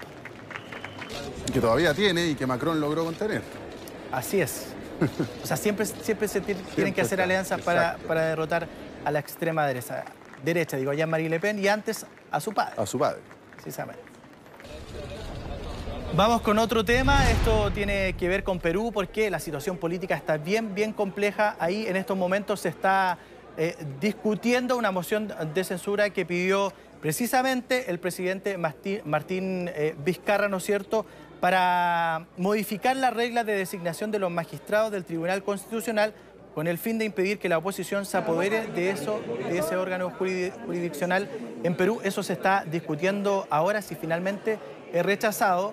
Incluso el presidente Vizcarra tiene la facultad de disolver el Congreso, algo que podría ocurrir. Él incluso ha dicho que esa es una posibilidad cierta, que finalmente pase en Perú, pero eso se está debatiendo precisamente ahora en el Congreso. Es una decisión muy importante para el futuro de Perú. Recordemos que él ya había pedido la semana pasada adelantar las elecciones, sí. Le dijeron que no, y ahora está pidiendo esta moción de censura para conversar respecto del Tribunal Constitucional, que es en el fondo el que tiene que decidir si es que queda libre o no Keiko Fujimori, y por tanto que está ahora dominado por la oposición, y es finalmente lo que él quiere, es que exista esa moción de censura para que finalmente exista otro mecanismo para designar a los jueces del Tribunal Constitucional. Impresionante, ¿eh? Perú le ha costado salir de esta crisis institucional que arrastra hace un buen tiempo ya. Claro. La salida de PPK, que fue como el clímax, digamos. Y después con la muerte, con el suicidio del expresidente Alan García. No, y el desfile de expresidentes por los tribunales, por los tentáculos de OAS. Así es. Varios de ellos incluso todavía ahí en prisión preventiva. Vamos a ir a otro tema. Esto tiene que ver con el espectáculo, con José, que recordemos murió este fin de semana, el cantante mexicano a los 71 años, pero ahora hay un conflicto entre sus hijos. Tiene 3 hijos, 2 del segundo matrimonio y 1 del tercero, y hay un conflicto porque no se sabe dónde está el cuerpo del cantante mexicano José. Lo que denuncia su hijo mayor es que viajó de Ciudad de México hasta Miami, donde estaba José, se iba a reunir con su hermana menor, con Sara, fueron al hospital donde supuestamente falleció el cantante, después fueron a los servicios funerarios y dice el cuerpo no está ni en el hospital ni en los servicios funerarios. Dice que llamaron a su hermana menor Sara para preguntarle dónde estaba su padre. Ellos dicen, por lo menos los 2 hermanos mayores, José y Joel, que no han recibido respuesta por parte de su hermana menor, que ellos le están insistiendo y preguntándole dónde está su padre y ella no les ha dado respuesta. Ella, por su parte, también habló con varios medios mexicanos y dice que es el momento de que los hermanos se unan y que ella en ningún momento les ha negado que puedan acceder al cuerpo de su padre, que puedan despedirlo, a pesar de que los 2 mayores dicen que hasta ahora no han podido ver a su padre, que incluso no tienen idea de dónde está. Y vamos a escuchar ahora precisamente al primogénito de José José explicando y pidiendo que le den a conocer dónde está su padre. Sarita, mi hermana, ¿cómo estás? Seguimos aquí en vivo a través de los micrófonos de Gordo y Flaca, quien manda un beso. Seguimos esperando que nos respondas, seguimos esperando que nos contestes, seguimos esperando que nos indiques qué sigue. Ya cumplimos, yo y Marisol ya estamos aquí esperando que tú nos digas a qué horas nos vemos, en dónde nos vemos y qué hacemos. Te mando un beso, sé que estamos pasando por un duelo, pero por favor, date el tiempo para marcarme a mí o a Marisol para podernos ver de ser posible hoy y si no mañana. Gracias. Para saber dónde está su papá. Bueno, por supuesto, cabe mencionar que es para saber dónde está el cuerpo de mi papá. Bueno, le está pidiendo a su hermana que lo llame por teléfono y le diga dónde está el cuerpo de José José, porque dicen que hasta aquí no tienen idea de dónde está. Recordemos que la hija menor, Sarita, como es conocida, quedó como la única heredera, por lo menos esa es la voluntad de su padre, y por eso también ahí hay una polémica. Ella es la encargada de difundir todo el legado de su padre, es la heredera, lo que dicen por lo menos aquí los medios mexicanos, y por eso también hay una polémica muy fuerte ahí respecto de los bienes del cantante, pero sobre todo ahora la primero que hay que resolver es dónde está el cuerpo de José José. Claro. Eso es lo que no saben. Una polémica... Extraño todo, ¿eh? Muy extraño. Sí. Pero cada vez que muere alguien así, los hijos terminan peleados. Ya los vivimos aquí con Nicanor Parra. No, tú te recordarás. Juan Gabriel y cuántos. Siempre hay un problema ahí con el legado. El legado igual herencia, básicamente. Así es. Don Andrés Ramírez, un millón de gracias. Bien, pues buenas tardes, José. Buenas tardes. Bueno, vamos a otras informaciones. Nosotros le contamos ahora que el presidente Sebastián Piñera inauguró en la frontera con Argentina el nuevo complejo fronterizo Los Libertadores, que permitirá triplicar su capacidad de atención. Bueno, ahí está Esteban González con todos los detalles. Adelante, Esteban. Buenas tardes. ¿Cómo estás, José? Muy buenas tardes. Estamos a 2.900 metros de altura en el nuevo complejo fronterizo Los Libertadores, que ha sido recientemente inaugurado por el presidente Sebastián Piñera y que, como tú decías, promete reducir bastante los tiempos de viaje. En el próximo fin de semana largo del 31 de octubre y el 1 de noviembre será puesta a prueba toda esta instalación, que tiene 35.000 metros cuadrados. El antiguo tenía solamente 5.000 y que permite atender simultáneamente a 8 unidades de buses, a 15 vehículos menores, triplicando la capacidad que se conocía hasta ahora. Esa es la principal ventaja, la reducción del tiempo para quienes regresan desde Argentina hacia nuestro país. Estamos nosotros viendo imagen en directo de nuestro camarógrafo Rodrigo Mendoza, porque ya está funcionando, ya está operativa esta instalación, que costó $87 millones y que se demoró 4 años en estar lista. Acá se va a controlar y fiscalizar a las personas, a los vehículos y a la carga que ingresa a nuestro país. Les decía yo que se va a reducir bastante los tiempos de espera para la gente. Acá se habían producido largas filas, sobre todo en temporada alta, 3, 4 horas, incluso en los periodos más complejos, cuando debía cerrarse el paso, eran filas kilométricas esperando hacer los trámites. Ahora el compromiso es que solamente demoren media hora en estar todos esos trámites resueltos y poder hacer el cruce de la frontera. Por supuesto que vamos a estar atentos a que se cumplan esos tiempos, pero al menos la promesa es que solamente se demore 30 minutos este trámite. El presidente de la República estuvo encargado de la inauguración, asistió también el ministro del Interior, el embajador de Chile en Argentina, Sergio Iturriaga, a quien estábamos muy atentos también, porque durante la mañana había también asistió a la Cancillería a oficializar su renuncia. ¿Qué les parece si escuchamos de inmediato las declaraciones del presidente Piñera en la inauguración, el corte de cinta de este nuevo complejo fronterizo Los Libertadores? Este nuevo paso fronterizo, a 3.000 metros de altura, va a permitir una mejor integración y una mejor colaboración entre dos países hermanos, como somos Argentina y Chile. Esta es una obra que está hecha pensando en el futuro. Hoy los estamos reduciendo a un máximo de media hora, lo cual significa un mejor servicio, para los turistas, para el transporte, para los pasajeros de buses, para todos los que van a usar este paso entre Argentina y Chile.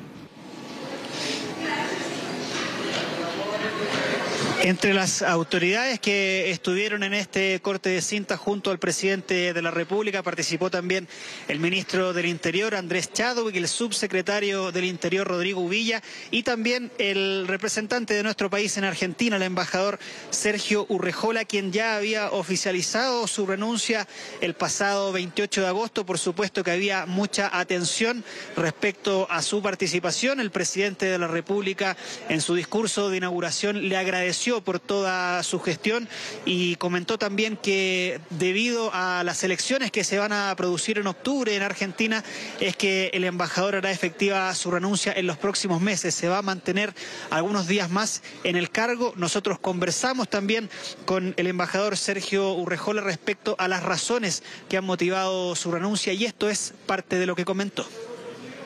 Quiero contarles que yo le estoy muy agradecido al presidente, al excelentísimo presidente de la República, don Sebastián Piñera, por el honor que me dio de ser embajador en Argentina, ¿ya? Yo he informado de los detalles de mi decisión, ¿ya? El presidente me ha pedido que me quede hasta después de las elecciones, ¿ya?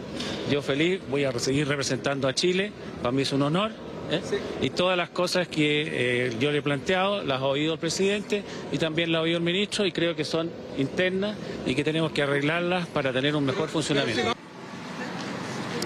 Ahí estaban las declaraciones entonces del todavía embajador que va a oficializarse su renuncia, se va a encontrar un reemplazante una vez finalizadas las elecciones presidenciales en el país vecino. Estamos viendo cómo ya está operando este nuevo complejo fronterizo. Este es el sector donde son revisadas las maletas. Recordar que la principal ventaja de esta instalación es reducir los tiempos de espera y mejorar la calidad del servicio. En promedio, acá tenían que esperar los pasajeros casi 3 horas y se espera llegar a una reducción en que todos los trámites completen un total de 30 minutos.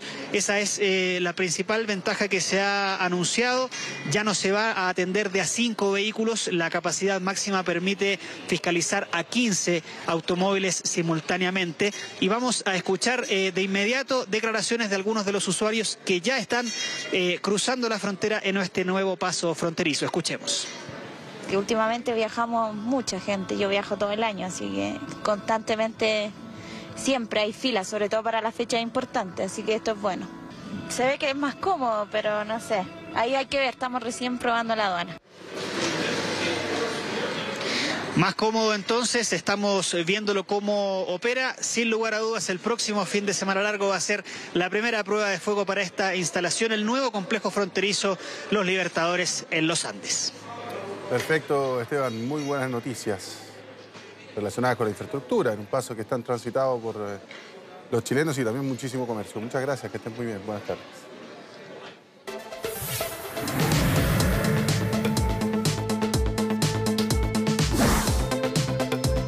Invitamos a poner atención a este dato. Más de 17.000 familias aún no cobran su aporte familiar permanente 2019 o también conocido como el bono marzo. Pese a que esta bonificación tiene fecha de caducidad. Ojo ahí. En meganoticias.cl usted puede revisar si tiene montos pendientes por este bono y además sepa cómo cobrar esta platita que le corresponde.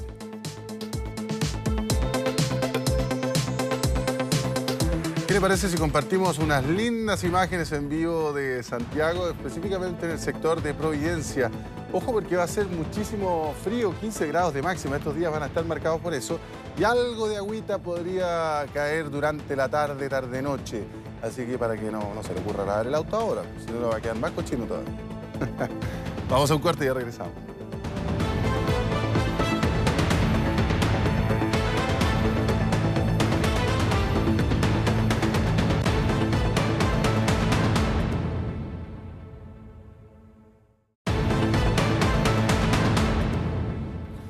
Bueno, queremos invitarlo a poner atención a lo siguiente. Hasta 147.000 pesos de multa arriesgan quienes sean descubiertos comprando en el comercio ilegal en la comuna de Santiago. Esta mañana las autoridades locales informaron que durante la primera semana de esta normativa fueron cursados 15 partes, Todos los detalles se los vamos a preguntar a Daniela Valdés, con quien tomamos nuevamente contacto. Daniela, buenas tardes otra vez. Hola, buenas tardes. Sí, son partes que no solo pueden ir para quienes vendan este comercio ambulante, sino que también para quienes compren y que por supuesto buscan entonces desincentivar el comercio ambulante ilegal en la comuna de Santiago. Ya está en marcha, es un plan en conjunto de la municipalidad junto a Carabineros y que por supuesto ya tiene algunas cifras. Fíjense que la idea y cómo funciona es a través de unas brigadas que están compuestas no solo por funcionarios de Carabineros, que son parte de la CIP, de las comisarías de Santiago Centro, sino que además con inspectores incógnitos. Estos inspectores junto a Carabineros van a ser los encargados de fiscalizar a quienes compran entonces en el comercio ilegal y además a quienes están vendiendo. Además, por supuesto, de a quienes abastecen a estos comerciantes de la zona. Todo eso contando además con la red de cámaras que tiene la Municipalidad de Santiago, que es la más grande de Chile, para así poder sancionar a estas personas y, como tú bien decías, que tienen que pagar multas que bordean los 150.000 pesos. Ya esta semana ha comenzado a funcionar en todos los sectores de la comuna de Santiago y, como tú bien decías, se han cursado 15 infracciones a quienes compran en el comercio ambulante ilegal y 11 infracciones a los vendedores, y además de eso se han decomisado 250 alimentos, especialmente allí cerca de la Plaza de Armas. Les decía yo que el alcalde lo que busca es desincentivar la compra de este tipo de productos en el comercio ilegal y así también darle un espaldarazo a quienes son parte de los vendedores ambulantes pero legalizados, porque solamente en Santiago hay 2.800 personas que están autorizadas para vender en la vía pública y que, ha dicho el alcalde, han aumentado sus ventas con este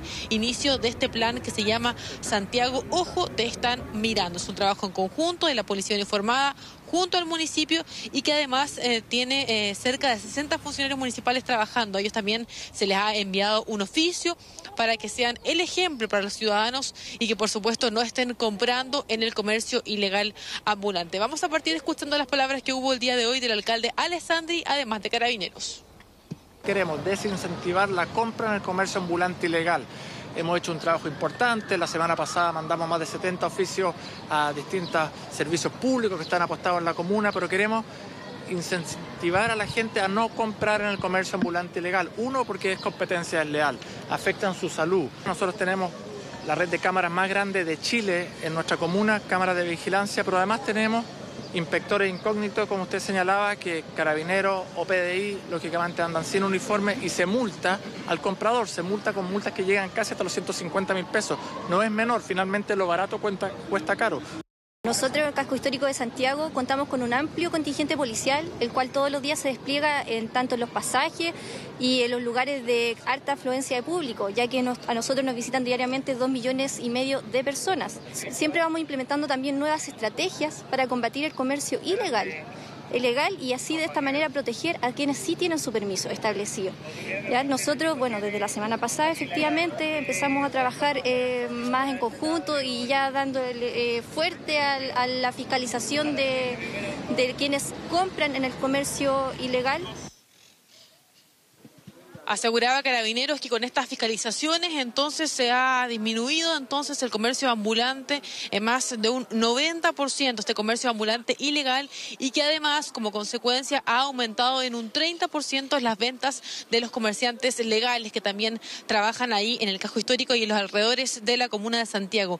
Les quería comentar además que han habido importantes decomisos, entre ellos los 250 toneladas de alimentos sin resolución sanitaria, además de más de 195.000 artículos de diversos tipos. Hablamos de ropa falsificada, prendas de vestir, carros utilizados en la venta de alimentos sin autorización, y además les comentaba yo que se ha enviado este oficio a los trabajadores públicos para que por supuesto den el ejemplo y no estén comprando ahí a los vendedores ambulantes ilegales que operan en Santiago Centro. Lo que sí, hay opiniones divididas entre los transeúntes, quienes a veces compran a estos vendedores. Por supuesto, ellos decían que de todas formas a veces tienen mejores precios y eso es lo que les importa. Otros estaban de acuerdo con darles alguna oferta de trabajo, así es que escuchemos lo que ellos dijeron.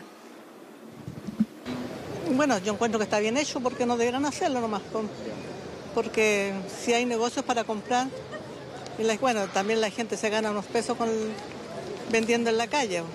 Mal, malo, porque le quitan el derecho a la gente que puede subsistir, no andar robando, sí puede vender y pasar la vida con eso. Estamos dando derecho a las personas con menos recursos para poder generarles recursos y que no estén robando o haciendo otro tipo de delito o ilícito.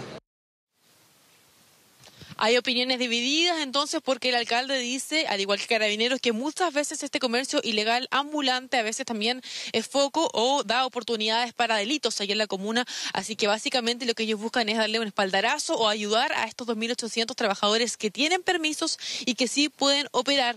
Eso entonces, pues, teniendo en cuenta que quienes puedan tener alguna multa pueden pagar hasta casi 150.000 pesos por comprar allí en el comercio no establecido, José Luis. Perfecto, Daniela. Que lo sepan todos los, no solamente los vecinos de Santiago, sino de la tremenda cantidad de población flotante que tiene esa comuna, que llega prácticamente a 2 millones de personas al día. Muchísimas gracias, Daniela.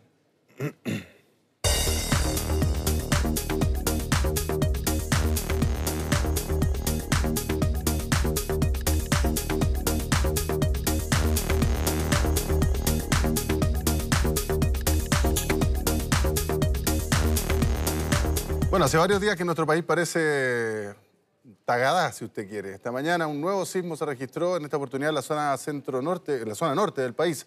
De hecho, el Centro Sismológico Nacional informó que el temblor fue de una magnitud 5,6 Richter, con una profundidad de 114,3 kilómetros, cerca de Calama. Esto se suma a otros eventos que hemos sentido en distintas zonas y que levantó preocupación obviamente por su intensidad, ¿no? Como lo que ocurrió en Constitución y también en Entre Lagos la semana pasada. Bueno, para profundizar en este tema invitamos a Paulina González, ingeniera sísmica de la Universidad de Santiago, con quien vamos a conversar. ¿Cómo está, Paulina? Hola, buenas tardes. Un gusto estar aquí. Igualmente, muchas gracias por estar con nosotros. Bueno, ¿qué estamos viendo, digamos? Porque la gente tiende a preocuparse. Dice, lo más lógico es que cuando ocurre una serie de eventos, evidentemente la gente viene a pensar, o un inconsciente colectivo tiende a pensar de que no se vendrá algo mayor. Bueno, desafortunadamente no podemos decir que no, claro, porque Chile es uno de los países más sísmicos del mundo. Entonces, esto no es nada raro para Chile. O sea, como decía, es uno de los países más sísmicos junto con Japón, que estamos ubicados en el Cinturón de Fuego del Pacífico. Pero ahora, tampoco es muy coherente pensar algo así si uno piensa que en Constitución, después en Entre Lagos, o sea, Entre Lagos primero, después claro, Constitución y ahora Calama, digamos los más significativos. Y el de Constitución además con réplicas. Uno claro, no deberían tener una conexión, ¿o sí? Estrictamente no, pero tampoco se puede decir que no la tienen. ¿Por qué? Porque están los dos ubicados en la misma placa, o sea, en la misma placa, o sea, en la zona de interacción entre las placas de Nazca y Sudamericana. Por lo tanto, tienen que ver con la sismicidad de Chile y corresponden a esa situación. Pero las distancias entre los epicentros de cada uno de ellos es muy grande, entonces no podemos decir que están relacionados, porque la energía sísmica se disipa en una zona dependiendo de la magnitud del terremoto. No, de Calama hasta Entre Lagos hablaríamos de una fractura que prácticamente es un cataclismo. Claro, o sea, el más grande que hemos tenido con una zona de falla de 1000 kilómetros fue el del 60, que tuvo epicentro en Valdivia. Claro. Ahora, el de Constitución llama la atención, valga la cacofonía ahí al final, porque está muy cerquita de lo que fue el terremoto del año 2010. Está en la zona de falla. Está en la zona de falla, ¿cierto? Sí, un poquito más al norte del epicentro mismo, pero está en la zona de falla donde se produjeron todas las réplicas del 2010. ¿Y esto no podría caer en una categoría así o ya es como individual? O sea, es que las réplicas en realidad están definidas como una convención, ¿no es cierto? Son las que ocurren después del evento principal y que tienen una magnitud de Richter que a lo más es en un grado inferior al evento principal. Entonces, es una convención para identificarlos de alguna manera y definir la zona de falla del evento principal.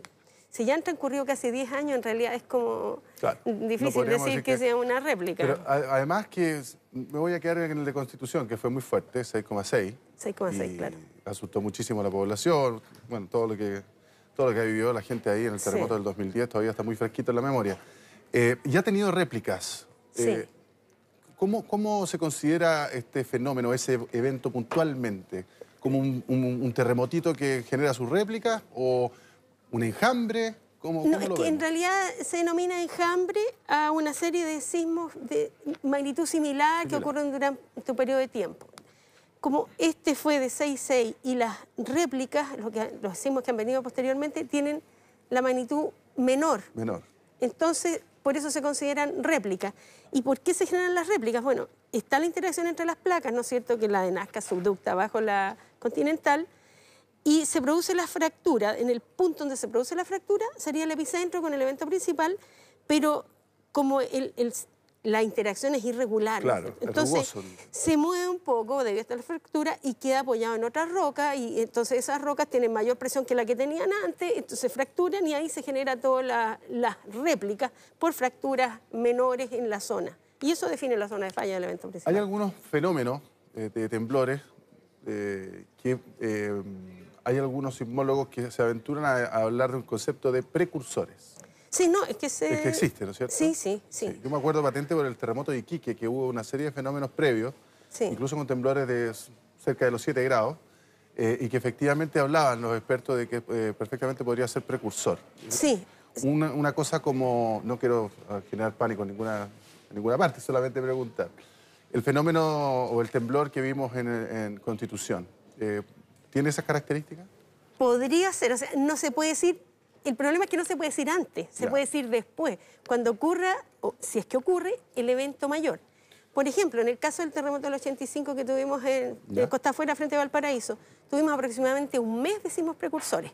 Perfecto. Y después ocurrió el del 3 de marzo, que tuvimos todo el verano, la gente estaba en la costa y se vinieron ya, terminaron sus vacaciones algunos antes porque el susto era enorme. Era enorme, pero ¿y los precursores tienen algunas características distintas al enjambre o a las réplicas de un sismo puntual o es indeterminado? Es que son definiciones como convencionales para poder identificar los fenómenos. O sea, un enjambre puede ser que ocurra todos los sismos de magnitudes similares y no ocurra un evento principal. Entonces estamos hablando de un enjambre. Pero si ocurre un evento mayor, entonces se dice que ese enjambre en realidad eran precursores o premonitores. O sea, no se puede saber antes, se sabe después. No se puede saber antes. No. Ya, entonces, ¿cómo tenemos que tomar los chilenos lo que hemos vivido en estos días, como yo digo, una especie de tagadá, que donde vamos se nos mueve un poco el piso? ¿Esto es completamente normal? ¿Hay alguna alerta? Es normal para un país tan sísmico como Chile. Entonces, ¿qué tenemos que hacer nosotros? Estar preparados. Es coincidente, básicamente, que haya justo en Los Lagos, justo en Constitución y después en Calama. Y también lo que uno podría interpretar es que las comunicaciones ahora son inmediatas. Si hablamos de tiempos antes que existiera todo el Facebook, el WhatsApp, se venía a saber que había un terremoto en el norte, bueno, a los 2 o 3 días cuando llegaba la información. Ahora se sabe inmediatamente. A lo mejor si revisamos la historia sísmica vamos a encontrar situaciones similares, tendríamos que revisar. Perfecto. Pero es normal para Chile que haya este tipo de eventos. Mantener la calma nomás, nada más. Estar preparados, estar preparados, tener todas las precauciones, saber dónde ubicarse en el momento.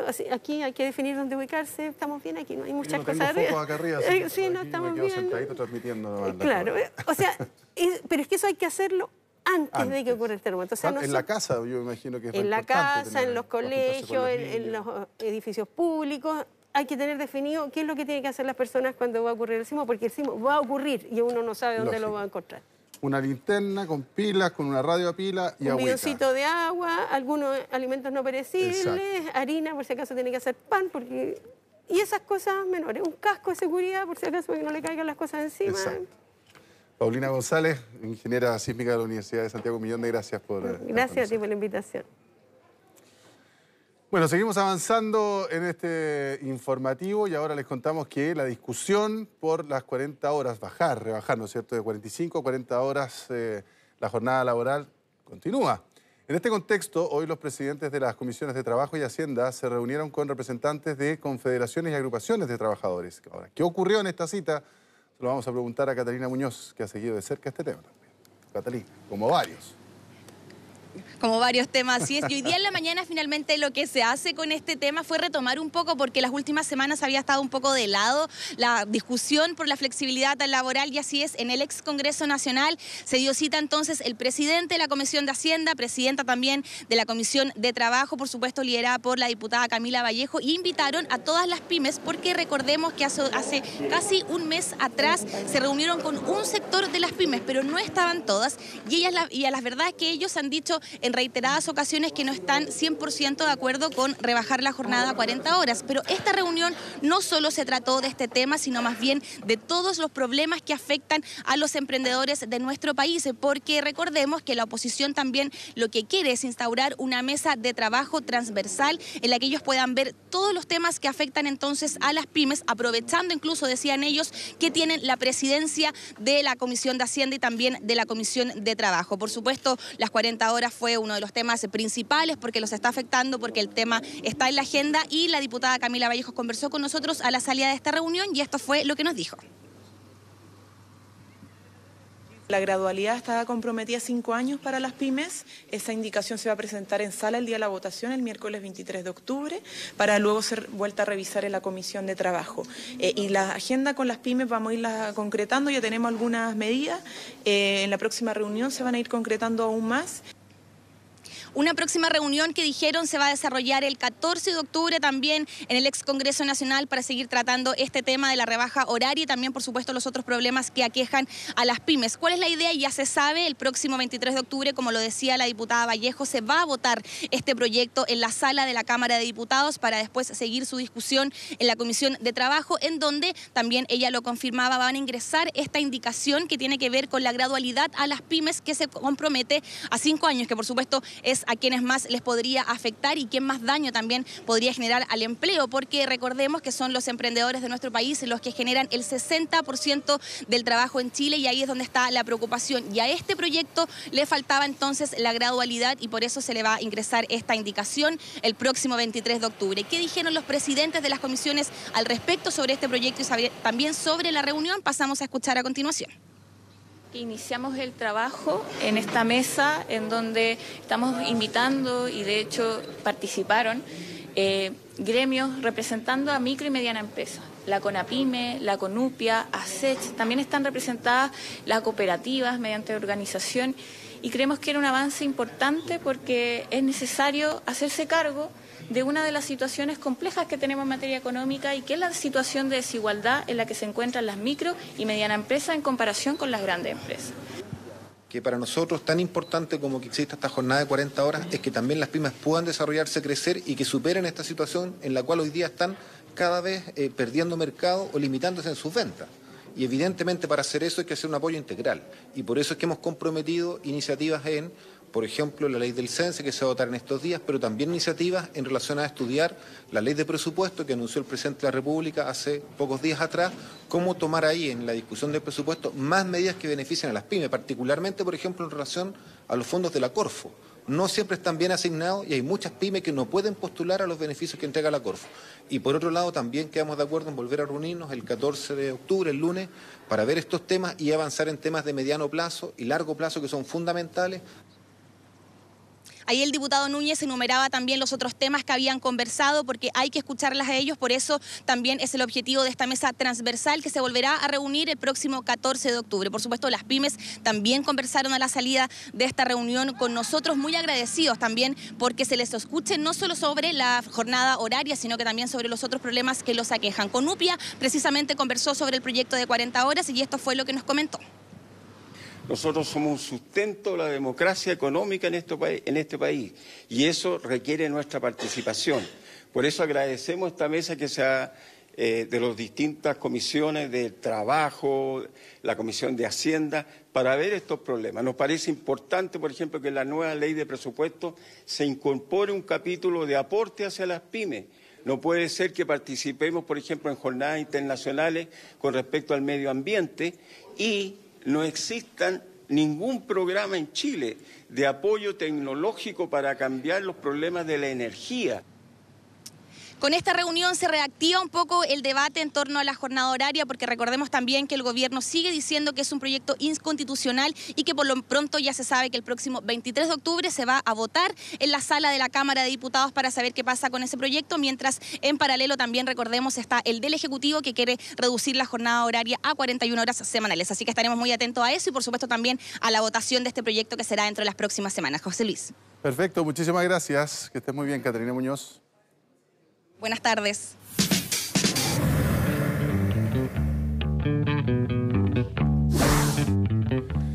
Bueno, Hubo una baja en el desempleo femenino, una masiva creación de trabajos en el sector público. Son factores que explican la leve mejoría en la tasa nacional de desempleo, que quedó un 7,2% en el trimestre móvil junio a agosto. Roberto Sá nos va a explicar de qué se trata con peras y manzanas esta cifra. ¿Cómo le va, Roberto? ¿Qué tal, José Luis? Buenas tardes. Sí, son buenas y malas en esta noticia del desempleo.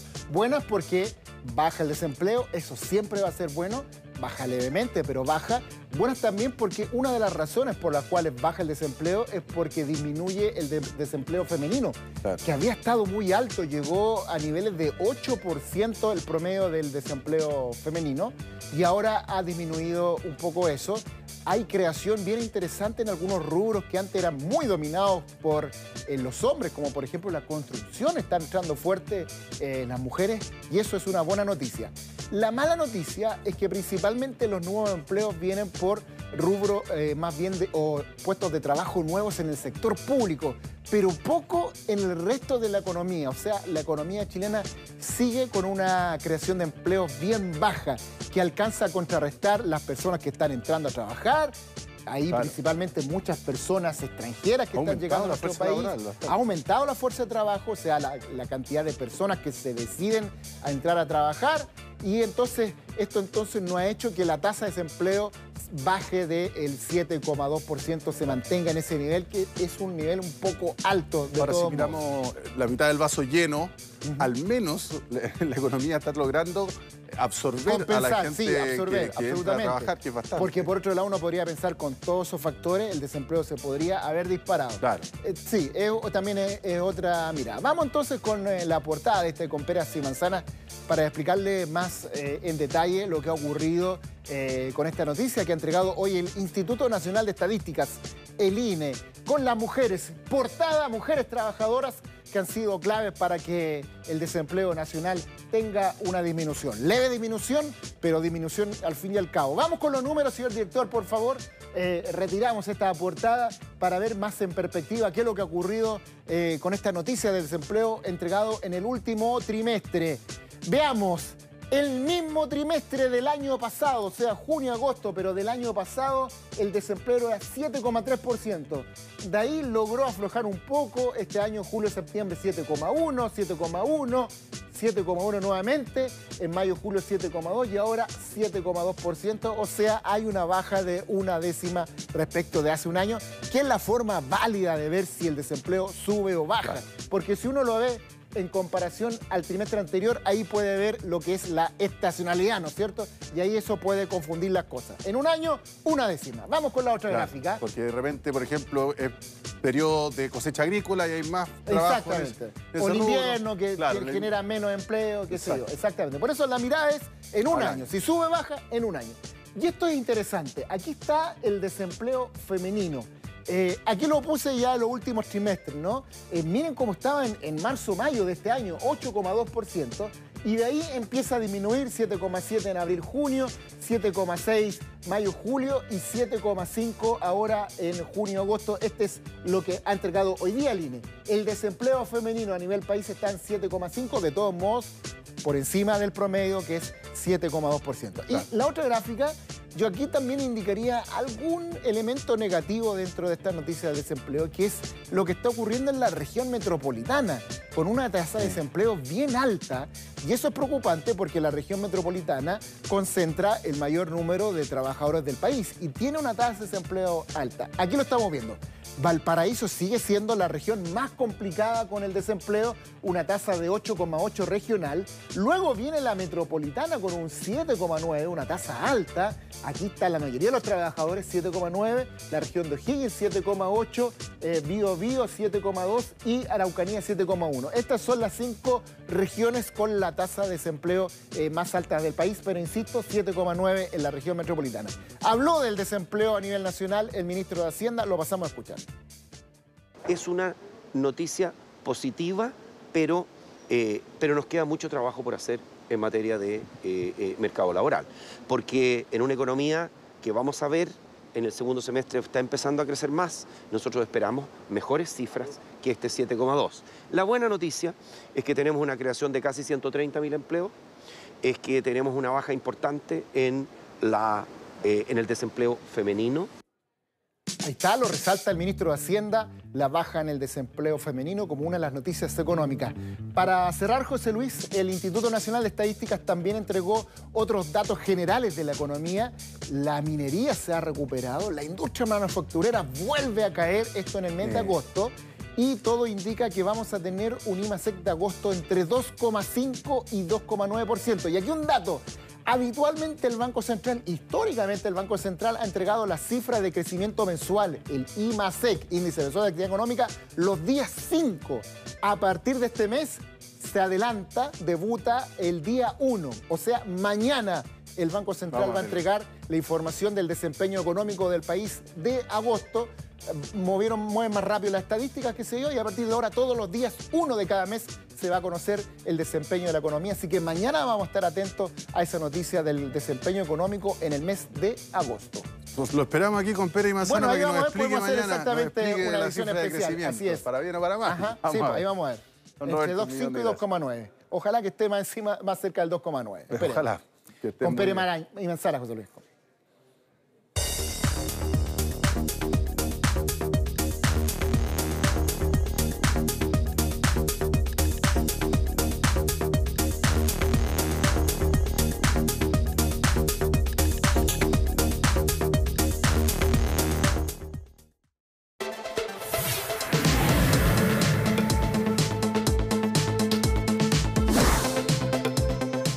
Cada año las cajas de compensación acumulan miles de millones de pesos por concepto de excesos, que corresponde a montos que quedan guardados a la espera de que sus afiliados los retiren. En nuestro sitio web www.meganoticias.cl revise si tiene dinero a su favor y sepa además cómo puede cobrar. Bueno, con esta recomendación cerramos esta edición de Mega Noticias Actualiza, tremendamente agradecidos de su compañía y de su preferencia. Por cierto, a nombre de este equipo, le deseamos que tenga una excelente tarde. Gracias.